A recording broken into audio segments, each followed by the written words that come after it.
Hello friends, welcome to our YouTube channel. और आज जो हम डिस्कस करने वाले हैं इस वीडियो में एस्टेट के बारे में कंप्लीट डिटेल्स जो है हम इस वीडियो में कलेक्ट करने वाले हैं। चाहे वो सिलेबस के बारे में हो, चाहे वो एग्ज़ाम पैटर्न के बारे में हो, चाहे वो फिर एज लिमिट के बारे में।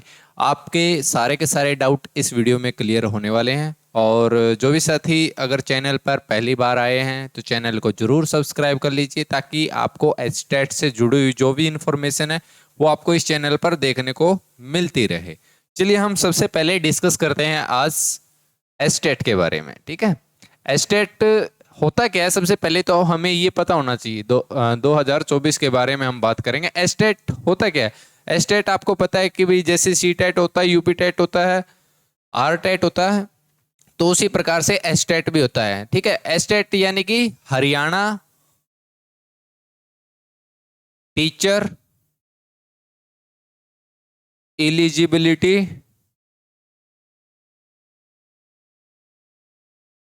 टेस्ट, ये होता है बेसिकली आपका एस्टेट। यानी कि अगर आपको हरियाणा के अंदर टीचर की जॉब चाहिए है तो आपको सबसे पहले एस्टेट क्लियर करना होगा। ये मैंडेटरी रहेगा आपके लिए। ये होता है जी एस्टेट। अब हम बात करेंगे एक एक पॉइंट के बारे में। इसमें जैसे कितने लेवल होते हैं? बेसिकली ये 3 लेवल पे होता है। आप सभी को पता होगा भी, आपने दिया है भी होगा, बहुत सारे दोस्तों ने पहले भी। तो इसमें 3 लेवल होते हैं, आपको पता होगा। पहला लेवल जो है आपका लेवल 1, लेवल 2 और लेवल 3। लेवल 1 होता है पीआरटी और ये टीजीटी। और लेवल 3 जो होता है वो होता है पीजीटी। ये 3 चीजें इसमें आपको देखने को मिलती है। और अगर बात करता हूं पीआरटी की, तो इसमें 1 to 5th क्लास तक के जो है टीचर लगते हैं।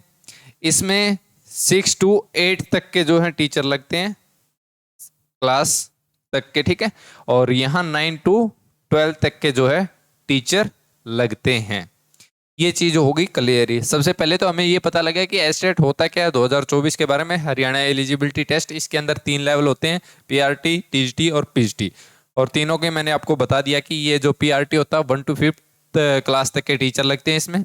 और अगर आपका लेवल 2 है टीजीटी 6 to 8, और लेवल 3 जो कि पीजीटी रहने वाला है 9 to 12। अब हम बात करेंगे इसके एग्जाम पैटर्न के बारे में। ठीक है, तो सबसे पहला पॉइंट ही हम देख लेते हैं, एग्जाम पैटर्न। क्या इसका एग्जाम पैटर्न रहने वाला है? चलिए एक एक करके हम डिस्कस कर लेते हैं। तो इसमें आपको सबसे पहले पता होना चाहिए कि आपका एग्जाम आता कितने मार्क्स का है। तो अगर मैं बात करता हूं, टोटल 150 मार्क्स का ये आपका एग्जाम रहता है। ठीक है, इसमें 2 पार्ट होते हैं आपके, वो मैं डिस्कस कर लेता हूं जी। चलिए, फर्स्ट पार्ट होता है आपका कॉमन पार्ट। कॉमन पार्ट होता है।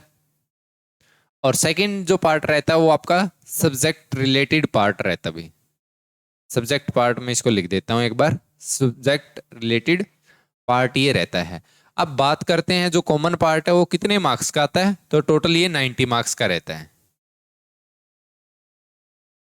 इसमें क्या क्या सब्जेक्ट होते हैं वो हम 7 सब्जेक्ट इसके अंदर होते हैं, डिटेल में बात करेंगे। कितने मार्क्स का कौन सा सब्जेक्ट आता है वो भी मैं आपको बताने वाला हूँ। सब्जेक्ट रिलेटेड रहता है आपका 60 मार्क्स का।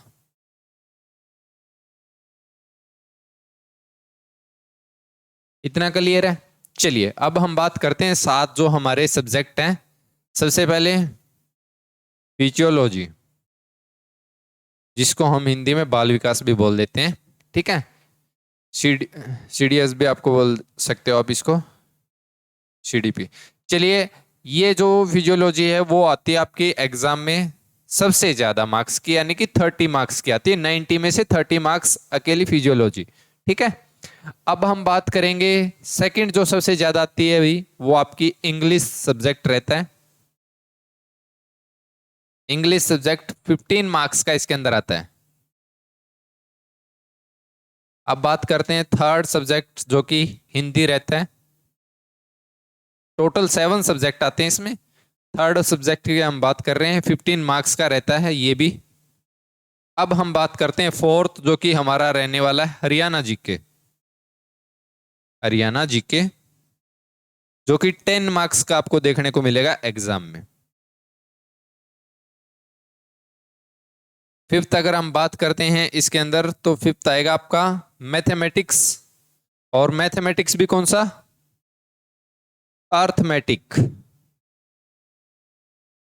मैथ आएगा, जो कि आपका रहता है अर्थमेटिक मैथ। 10 मार्क्स का ये रहेगा जी। सिक्स्थ जो हम बात कर लेते हैं वो रहता है आपका रीजनिंग। टोटल 6 ही सब्जेक्ट आते हैं, 7 नहीं आते इसमें। 10 मार्क्स।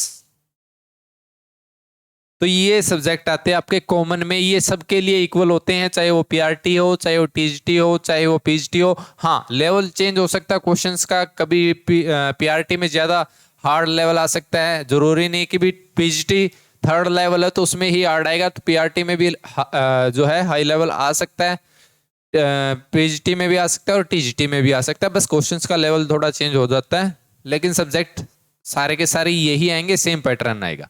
ठीक है, ये हो गया हमारा फर्स्ट पार्ट, कॉमन पार्ट जिसे हम बात करते हैं। और सेकंड है जो कि हमारा सब्जेक्ट रिलेटेड पार्ट है। इसमें आपको अक्सर जो है सब्जेक्ट के रिलेटेड, जैसे अगर आपके पास मैथमेटिक्स है तो 60 के 60 जो क्वेश्चन है आपको मैथमेटिक्स के देखने के मिलेंगे।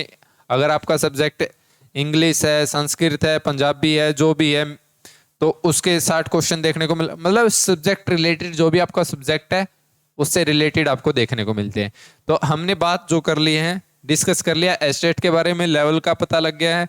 ठीक है, उसके बाद एग्जाम पैटर्न का टोटल 150 मार्क्स का रहता है, कॉमन पार्ट 90 मार्क्स का आता है, सब्जेक्टिव पार्ट हमारा 60 मार्क्स का आता है। तो ये जो है 6 सब्जेक्ट आते हैं हमारे कॉमन पार्ट में।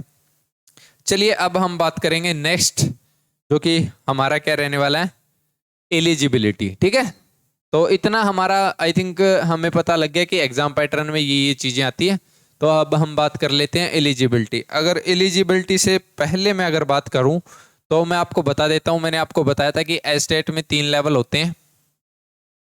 3 लेवल मैंने आपको बताए थे। लेवल 1 पीआरटी, लेवल 2 टीजीटी और लेवल 3 जो आपका है पीजीटी। इतना क्लियर है। अब इसमें देखो, मैंने आपको बताया था कि 2 पार्ट होते हैं, एक कॉमन पार्ट, सीपी लिख देता हूं कॉमन पार्ट, और एक बताया था सब्जेक्ट रिलेटेड पार्ट। ठीक है, इसका तो आपको पता लग ही गया होगा कि मैंने आपको बताया था कि टोटल 6 सब्जेक्ट आते हैं, सेम पैटर्न रहता है, वही चीजें होंगी। अब सब्जेक्ट रिलेटेड में यहाँ पे 2 चीजें हो जाती हैं पीआरटी में, एक ईवीएस और एक मैथमेटिक्स। ये 30-30 मार्क्स के आपको देखने को मिलते हैं। ठीक है, 30-30 मार्क्स, 30 यही है। चलिए, और इनमें मैंने बताया आपको, क्लियर कर देता हूं, कॉमन पार्ट सीपी 90 मार्क्स का रहेगा। सब्जेक्ट अगर आपके पास मान लीजिए मैथ है तो 60 क्वेश्चन होंगे, क्लियर है। इसमें भी सेम रहेगा, इसमें भी सेम आपका। तो यहां तक क्लियर है। अब हम बात करेंगे हमारे एलिजिबिलिटी क्या रहती है, एलिजिबिलिटी जो क्राइटेरिया है।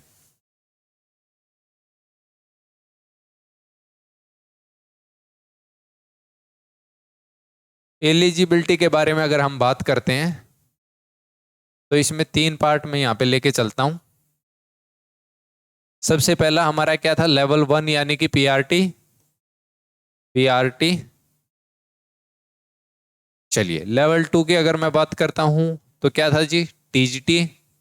और लेवल 3 की अगर मैं बात करता हूं यहां पे तो क्या था, पीजीटी। अब इसकी जो एलिजिबिलिटी है वो क्या है, पीआरटी की अगर आप एग्जाम देना चाहते हैं तो उसके लिए आपके पास 12th पास होनी चाहिए, 12th पास प्लस जेबीटी, इतना आपके पास होना चाहिए। अब अगर आप टीजीटी के लिए देना चाहते हैं तो इसमें आपके पास क्या होना चाहिए, ग्रेजुएशन प्लस बीएड। और अगर मैं बात करता हूं पीजीटी के लिए तो यहां पे मास्टर यानी कि अंडर ग्रेजुएशन, अंडर ग्रेजुएट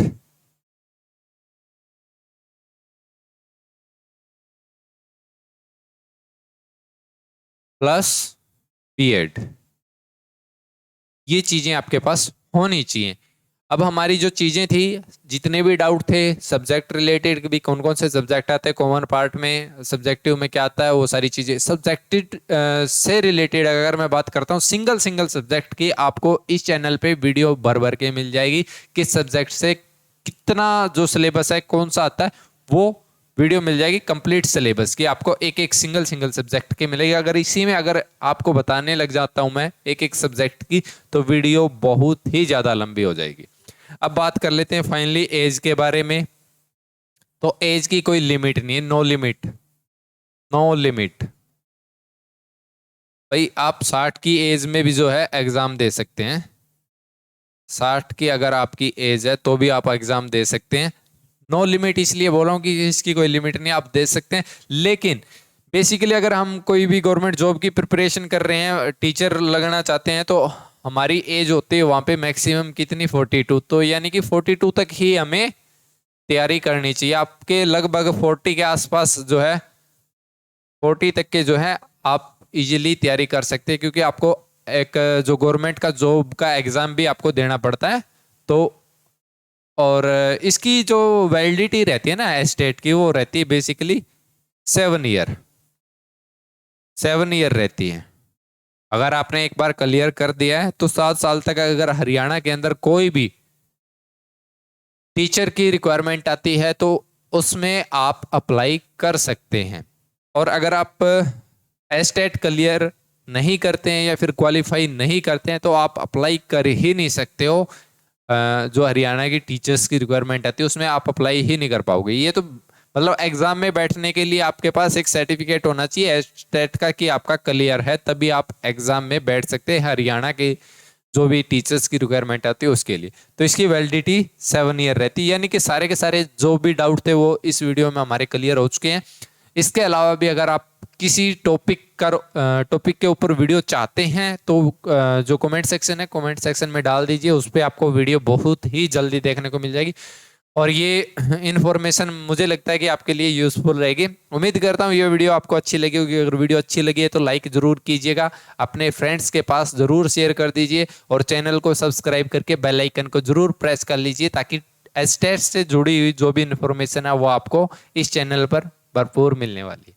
इस वीडियो में इतना ही, मिलते हैं नेक्स्ट वीडियो में, तब तक के लिए बाय।